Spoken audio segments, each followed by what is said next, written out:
বুধবার Tufanganj treasury building এ স্বেচ্ছা রক্তদান শিবির অনুষ্ঠিত হল। Tufanganj court police bar association এবং ল ক্লার্ক অ্যাসোসিয়েশনের উদ্যোগে শিবিরটি অনুষ্ঠিত হয়। এদিন শিবিরে রক্তদান করেন কোচবিহার জেলা পুলিশ সুপার দ্যুতিমান ভট্টাচার্য সহ অন্যান্য পুলিশ কর্মীরা। রক্ত সংকট মেটাতে সাধারণ মানুষকে এগিয়ে আসার আহ্বান জানান পুলিশ সুপার।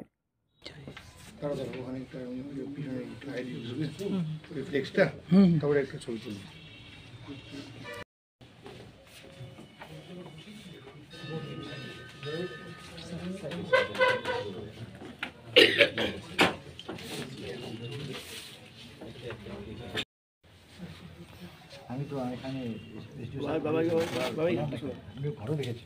আজকে উৎসর্গ যে প্রজেক্ট রয়েছে মাননীয় মুখ্যমন্ত্রীর, যেখানে পুলিশ রক্তদান করেন, এরকম শিবির আমরা প্রতি মাসেই কোনো না কোনো জায়গায় করতে থাকি। আজকে তুফানগঞ্জ যে কোর্ট পুলিশ রয়েছে তাদের তরফ থেকে তুফানগঞ্জে আজকে এখানে তুফানগঞ্জ সাব ডিভিশনে এখানে করা হলো উৎসর্গ ব্লাড ডোনেশন ক্যাম্প। তাতে বিভিন্ন পুলিশকর্মী ছাড়াও সাধারণ মানুষও এখানে ব্লাড দিচ্ছেন এবং এমজেএন হসপিটালের ডাক্তারবাবুরা তাদের পরিষেবা দিচ্ছেন। স্যার এখন অবধি কতজন দিলেন স্যার? এখন অবধি 20 জন দিয়েছেন, আরও এর বেশিও দেবেন মানুষ।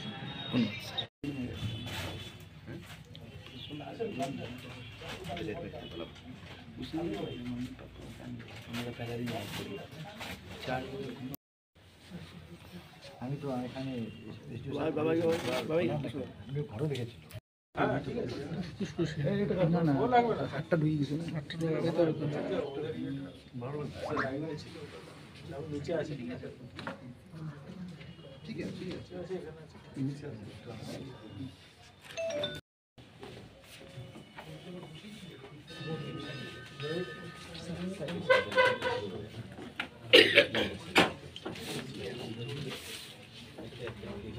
একটু দাদা একটু পিছাই ওখানে একটা পিছনে একটু হাইড রিফ্লেক্সটা, তারপরে একটা ছবি তুলবো। একটা ঢুকে গেছে